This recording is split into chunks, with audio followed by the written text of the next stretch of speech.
ว่าเสน่ห์เสียงพิณของโจอี้ภูวสิทธิ์ทำเอาคนฟังต้มมนขนาดไหนดูจากแฟนเพลงฟังเอาไล่ได้เลยนะคะพร้อมใจกันตะโกนโอฮาโอค่ะจากเพลงสัญญาเดือน 6ของเขาและถ้าไม่ติดว่าพื้นที่มีจำกัดแฟนๆคงไม่นั่งติดเก้าอี้นะคะลุกขึ้นมาเซิร์งเหมือนทุกครั้งที่นักร้องร็อกอีสานเอาเพลงนี้ไปโชว์ละค่ะก็จะเห็นบ่อยบนเวทีมิวสิกเฟสนะคะงานร้องเพลงกลางคืนที่หลักๆเกิน 90% ก็อยู่ต่างจังหวัดทำให้นานๆทีค่ะได้เข้ามาเป็นหนุ่มเมืองกรุงดักทีนะคะถ้าไม่ใช่เพราะงานพรีเซนเตอร์ตัวล่าสุดที่ได้ร่วมทำเพลงกับบอยแบนด์รุ่นน้องวง Proxy ค่ะโจอี้เนี่ยก็เป็นคนคิดลายพินให้เพลงมีสีสันด้วยนะคะ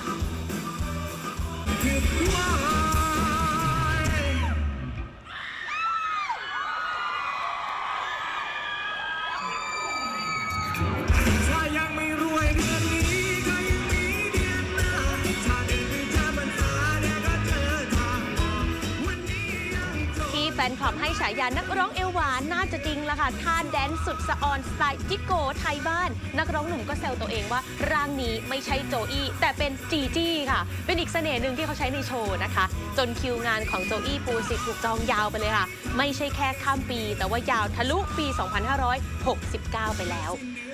ระยะเวลาเป็นปีๆค่ะที่ไม่ได้พักใช้งานเส้นเสียงต่อเนื่องก็ต้องเผชิญกับสิ่งที่นักร้องไม่อยากจะให้เกิดที่สุดนั่นคือคุณภาพการร้องที่ไม่เหมือนเดิมนะคะโจอี้เขารู้สึกได้ค่ะด้วยหลายๆเพลงเนี่ยเทคนิคการร้องเฉพาะตัวแล้วก็ขึ้นเสียงสูงปกติศิลปินส่วนใหญ่จะต้องมีช่วงพักก่อนอัดเพลงลุยอัลบั้มใหม่ก็ต้องทำงานไปอัดเพลงไปนะคะโดยล่าสุดมีภาพโจอี้กลับเข้าห้องอัดเสียงเตรียมอัลบั้มใหม่แล้วที่เว้นช่วงไปเกือบ2 ปีค่ะ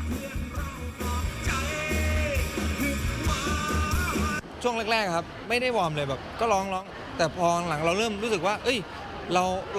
รามาดูแลเสียงตัวเองดีกว่าถ้าไม่วอร์มเสียงมันจะออกมาไม่ดีเวลาอัดมันจะไม่เต็มที่อะไรอย่างเงี้ยก็มีการปรับเปลี่ยนตัวเองด้วยครับที่พูดว่าแต่ก่อนไม่เคยวอร์มตกใจใช่พี่ใช่ครับผมไม่รู้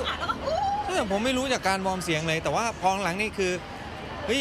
คือการไม่วอร์มเสียงไม่ใช่ว่าเราจะทำได้ตลอดแบบอะไรแบบนี้ครับคือมันจะเริ่มคุณภาพมันจะลดลงไปเรื่อยๆแบบเสียงผมจากที่เสียงใสๆกลายเสียงแหบเสียงอะไรหลังๆผมเริ่มสังเกตว่าเฮ้ยทำไมเรารู้สึกร้องเพลงไม่ค่อยมีแรงแบบดันโน้ตที่เคยถึงมันไม่ถึงแล้วก็เลยคิดว่าวอร์มเสียงการว่ากลับมาแบบเรียนรู้การวอร์มเสียงแต่เริ่มทำได้แล้วงานหนึ่ง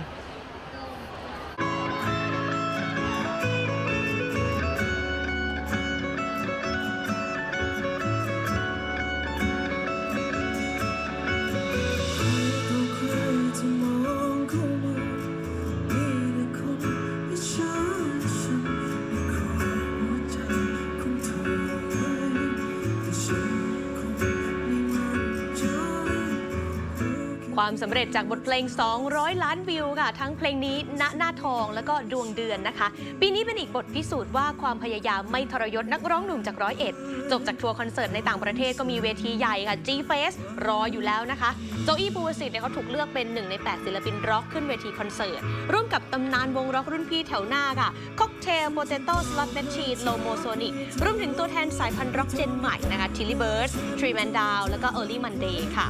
โดยโจอี้ขึ้นโชว์ในฐานะศิลปินเดียวเพียงคนเดียวของคอนเสิร์ตที่จัดยาวแบบมาราธอนเลยการมาถึงอีกขั้นบันไดความสำเร็จในฐานะนักร้องชั้นรุกกี้หน้าใหม่ให้ความสำคัญกับการรักษามาตรฐานการร้องและงานโชว์ซึ่งโจอี้พูดเสมอนะคะว่าคงมาไกลขนาดนี้ไม่ได้ถ้าไม่ได้รับโอกาสจากคนรอบตัวค่ะ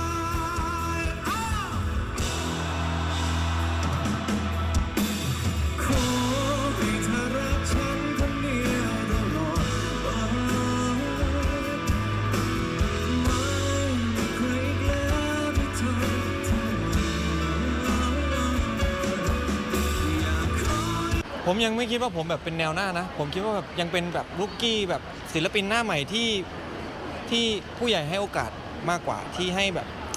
ห้โอกาสผมแม้กระทั่งแบบไปฟีดกับเพลงกับพี่บอดี้สแลมหรือให้โอกาสผมได้เซ็นสัญญาเข้า GMM Grammy หรือคนที่อยู่รอบตัวผมที่ขัดเกลาผมอะไรเนี่ยผมรู้สึกว่าชีวิตผมมันโชคดีมากๆที่ได้เจอผู้คนที่เอ็นดูเราได้ผู้คนที่แบบให้โอกาสผมอย่างเงี้ยครับผมเลยรู้สึกว่าพอมาถึงจุดหนึ่งเราก็เรามาถึงจุดนี้ผมไม่ได้มาได้ด้วยตัวเองหนึ่งแหละผมได้มาด้วยได้แฟนๆมาด้วยได้ทุกคนที่อยู่รอบข้างผมแล้วก็เลยคิดว่า มันเป็นสิ่งที่ผมจะแบบพยายามทำให้มันดีที่สุดที่ทุกคนแบบหวังไว้ จะจำใจต้องชอบช้ำเจ็บมาแล้วไม่จำไม่จำหัวใจสะอ่อน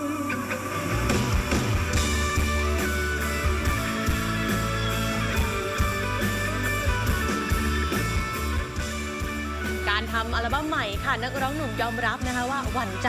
โดยเฉพาะการจัดการกับดักความดังค่ะ ที่เกิดขึ้นกับศิลปินยอดวิวเพลง100 ล้าน แล้วก็เลี่ยงไม่ได้นะคะที่จะโดนเทียบว่าจะสามารถทำให้เพลงดังเนี่ยเป็นไวรัลเหมือนเดิมหรือไม่ โจอี้ภูวสิทธิ์บอกว่าตราบใดที่เขียนเพลงแต่งเพลงจากความรู้สึกและคิดถึงคนฟังเยอะๆก็เชื่อนะคะว่าเพลงจะไปได้ด้วยตัวเอง เหมือนกับหลายบทเพลงค่ะที่โจอี้รวมหลายรสชาติชีวิต ทั้งสุขและทุกข์เข้าไปอยู่กลางใจแฟนเพลงละค่ะ